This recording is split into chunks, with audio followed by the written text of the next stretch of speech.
England lost at the sports ball. Now, I'm not a football fan. I'm not a football supporter. Are you? No. No, right. So the interest that we have in the England results is purely political.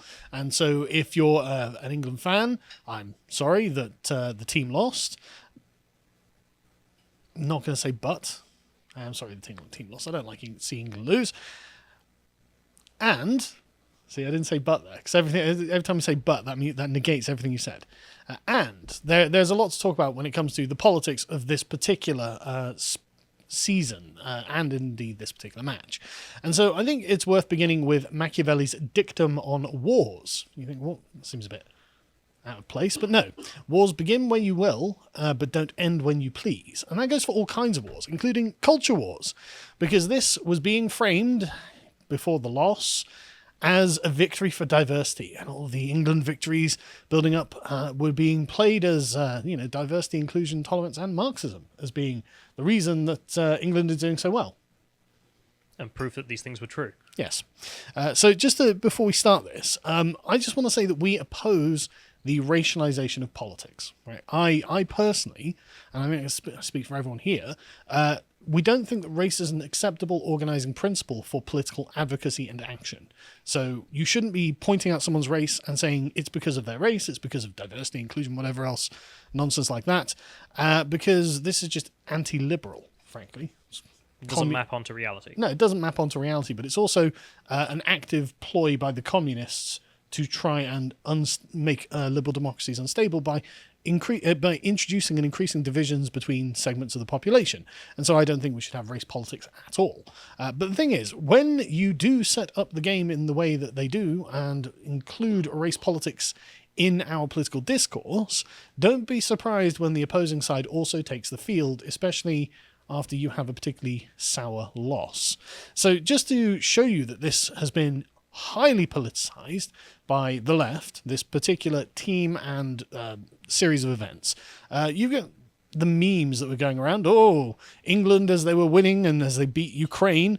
This is a victory for Marxism. Was very, very popular on the internet, as you can imagine. This is what Marxism has done for English football, martial arts, says one Ash Sarkar, who we'll hear more from later. Big football fan, Ash. Marxism is coming home, and so it transpires that all the time the missing ingredient from English football is Marxism, as you can see, like just over and over and over from various verified check marks and talking heads on the internet, on Twitter in particular. So it's basically people's trying to make it look like England's victories are coming from Marxism, which, I mean, who knows? Maybe they did. Ever since the England team embraced Marxism, they've been excellent. Woo. Excuse me. Right, so it's obviously not just the straight-up communists who are claiming that the England team belongs to them. It's also queer people as well, bizarrely. Pink News did... What? I mean, just why not, right? So it's because they wore the armbands, isn't it? With football coming home, proud LGBT plus fans share what the beautiful game means to them. And of course, this is the queering of football by Pink News. So they spoke to a bunch of just gay fans, I guess we'll call them. For example, you've got Dee Cunningham, who's the organizer of the Proud Canaries, Norwich City's LGBT plus fan group, and a founding member of Three Lions Pride, who says, when we formed Three Lions Pride, there was a security and alternate sense of belonging that I really needed from football. Now we have over 50 of these LGBT plus fan groups, and I think things are definitely starting to improve. I was lucky enough to be at the England match the other day, and I realised I'd never seen such a diverse crowd. Young, old, disabled, able-bodied, all different ethnicities. Fascinating stuff. But as you can see, these people couldn't have missed the point more. Like she mentions there about the unity feeling around it. Yeah. That's because when it's a national team, the unity comes from being within the nation, yes. and you find all groups. We do not need like a working class substrata of how they feel about the national team and an upper class substrata group to also feel about how they feel about the national team, because everyone's just England. Yeah. Therefore, you don't need to also segregate off queers or Marxists. Or you could have party political politics, as in this left-wing politics is their little tiny rainbow football car that apparently pushed the balls out into the pitch. Because politics? Why not? And of course, the England team, Gareth Southgate was wearing... It had to be Volkswagen as well, didn't it? It had to be the people's wagon, Callum. Had to be the people's wagon getting all political. Weird. Anyway, and of course, Gareth Southgate wore the rainbow armband because, again, he's an Islamophobe and doesn't care what the Quran has to say about the people of Lut. So, joking, of course, he's promoting his political brand, and this was something that resonated. I mean, like, The Guardian were pumping out articles like this. Hijabis can be proud of the three lions. What? I don't know. That sounds like a slur. I know. Hijabis. I didn't write it. This is what they call themselves, women who wear the hijabis. Right. So they say with Gareth Southgate in charge, we three hijabis can be proud of the three lions.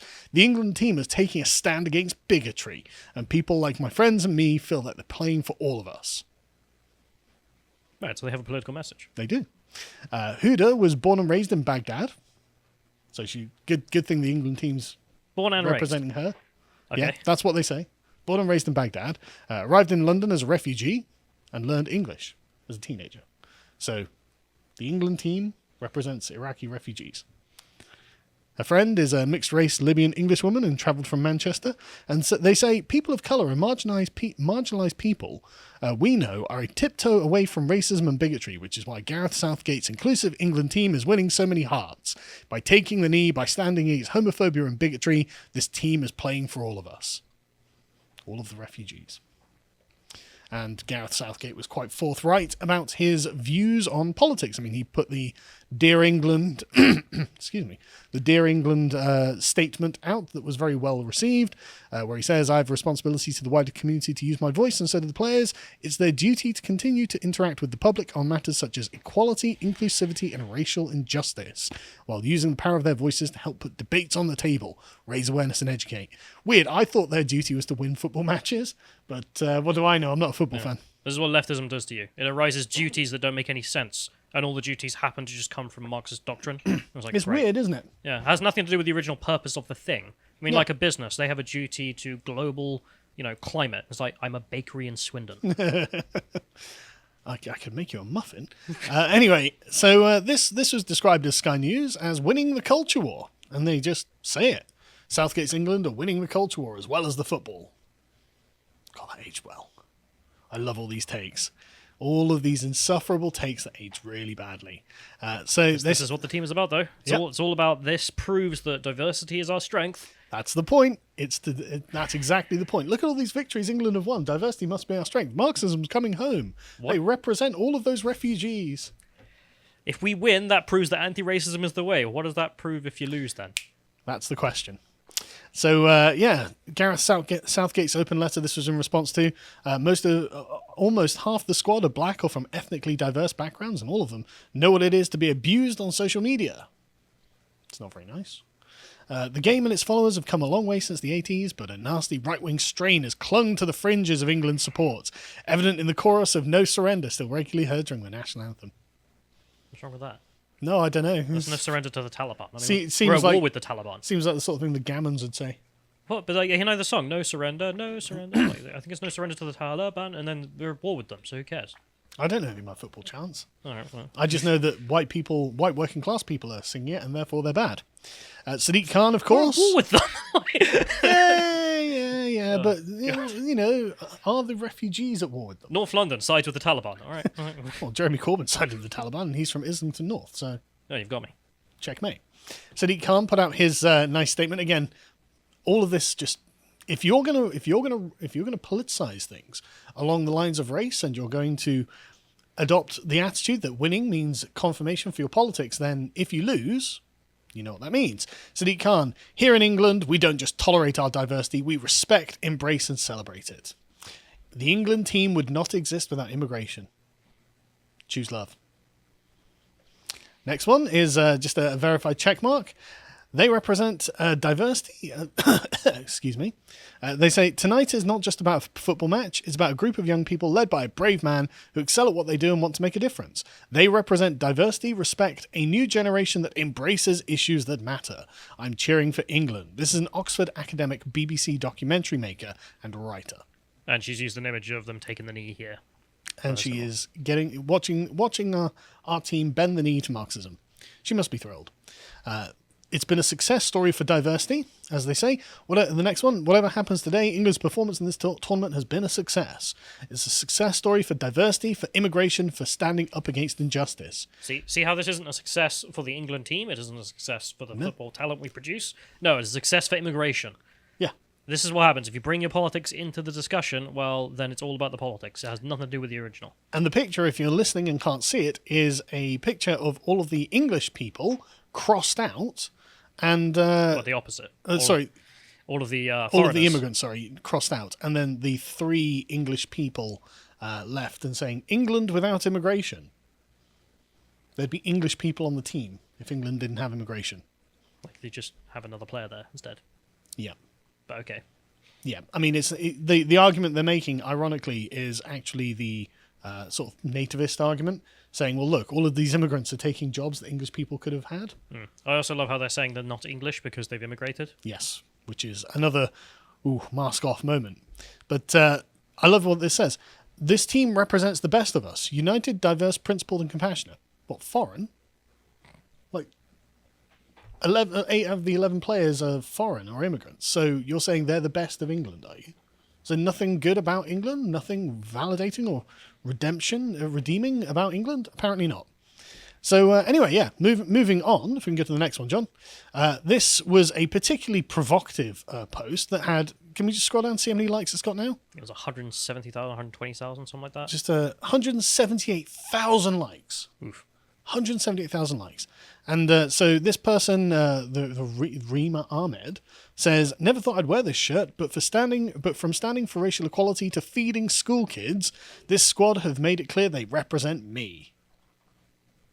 So if you're not a progressive, this squad doesn't represent you. Racial equality. I mean, we've said this in the past, but I'm going to labour it here again, just for anyone's joining.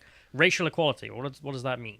Like, equality along racial lines, not equal treatment. Because it's a communist value, equality, not the liberal value, which is freedom. For anyone who ever used these lines to scare us, take a good look. This is England. And if you don't like it, you go home. Go where? Yeah. This is my home. I can't go anywhere else. I actually didn't come from anywhere else. Sorry.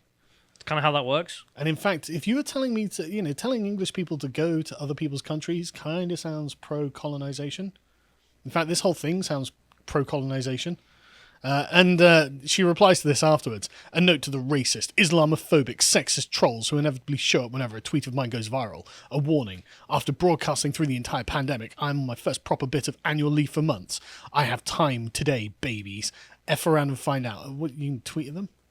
Like, was it? Oh, God, no, she's on Twitter. But anyway, so this is the kind of attitude that you can see has been very prominent. And of course, all of the non-English nations of Europe were pretty much saying, yeah, good point. The Guardian decided, yeah, well, normally the Scots and the Welsh are very much anyone but England, but this time the English team is progressive. And so actually they find themselves warming to the England team. Liam Murray said he would be supporting England on Sunday, despite being an Ayrshire Scot. What an embarrassment for the Scots and the Welsh. What, being saved by the Italians? No, being pro-progressivism. Well, yeah, exactly. Well, that's all it takes. Like, pronouns in the bio and they'll support you. Like, there's cringe, no substance. The character of Southgate and the team are part of why the anti-English attitudes are softening. So if the English just become woke scolds, then everyone will like them. Don't you understand? Except the English. Except the English. Compared to 30 years ago, when football stars were more from the rock star mould, I think progressive Scots are quietly impressed by Marcus Rashford's school meals campaigning, their stance on taking the knee, and the team's apparent independence from the worst parts of the UK media. Interesting, isn't it? Interesting. And so you get memes like this going around, where people, if you can see it, what's this Drake guy? That meme of him being in favour of something and against something. England or the England team. 35,000 likes when I came across this. And 37,000 likes now. So, again, another massively popular tweet that I think represents a fairly broad swathe of opinion. They hate England, everything about it. But they like this team because it's called the England team. Because it's very progressive. It's staffed by immigrants and it's incredibly diverse. And in their eyes, that makes it non-English, and therefore they support it. That seems to be the case. That's their opinion. And all of these people who are not English and say, well, this is what England really looks like. What? Foreigners? Okay. What am I supposed to say about that?